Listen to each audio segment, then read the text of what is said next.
Hello, আমি কমিশনারের সাথে কথা বলতে চাচ্ছি। হ্যালো, কে ওইটা? ফোন রিসিভ করছো ওইটা কে? আমি ওনার মিসেস বলতেছি। হ্যালো,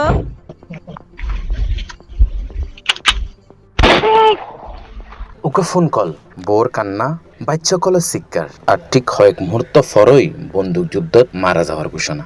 যে ঘটনা 2018 সালত পুরো দেশরে নাড়াই দিন সেই টেকনাফর কাউন্সিলর একরাম হত্যা মামলায় দীর্ঘ 8 বছর পর উড়িয়ে এসে নতুন অভিযোগ।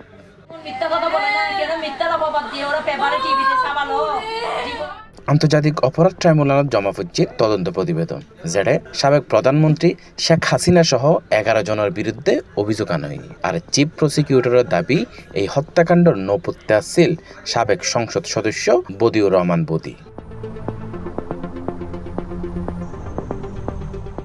কক্সবাজারের টেকনাফর সাবেক পৌর কাউন্সিলর একরামুল হক হত্যা মামলায় তদন্ত প্রতিবেদন দাখিলের পর অভিযোগ আমল লইয়ে আন্তর্জাতিক অপরাধ ট্রাইব্যুনাল শুনানি শেষে 8 জনের বিরুদ্ধে গ্রেপ্তারি পরোয়ানা জারি করে।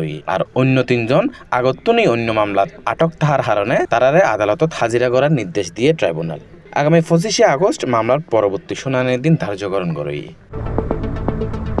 প্রেস ব্রিফিংত ট্রাইব্যুনালের চিফ প্রসিকিউটর আমিনুল ইসলাম হইয়ে এই বদির পরিকল্পনায় এই ঘটনাটা ঘটেছিল, কারণ এই একরাম ছিল তার প্রতিপক্ষ। এবং এটাও আপনাদেরকে একটু অবহিত করে রাখি, এটা পরবর্তীকালে আপনারা হয়তো সাক্ষ্য প্রমাণে আসবে দেখবেন যে একরামকে হত্যা করার পর তার সম্পত্তি কিন্তু এই বদি তার সম্পত্তি বিভিন্ন কৌশলে আত্মসাৎ করেছিল এবং নেপথ্যের নায়ক ছিল সেই আব্দুর রহমান বদি।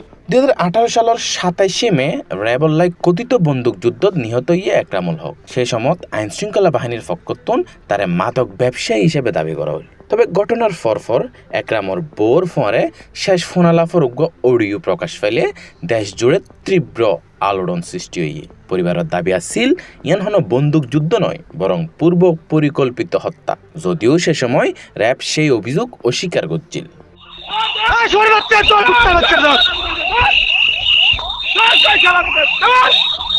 আমার জামাই কিছু করে না যে, আমার জামাই কিছু করে না যে, কিছু করে না যে। দীর্ঘদিন আলোচনার আড়ালে থাকা এই মামলা নতুন তদন্ত প্রতিবেদন আর আদালতের নির্দেশের পর আবারও আলোচনার কেন্দ্রত উড়িয়ে এসছে এই একরাম হত্যা মামলা। এখন নজর আগামী 25 আগস্টের শুনানির দিন, যেটা মামলার পরবর্তী কার্যক্রম নির্ধারণ করা হইব।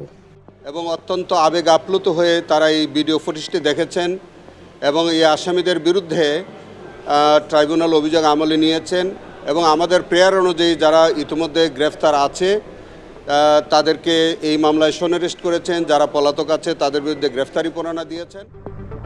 C+ TV, Chittagong.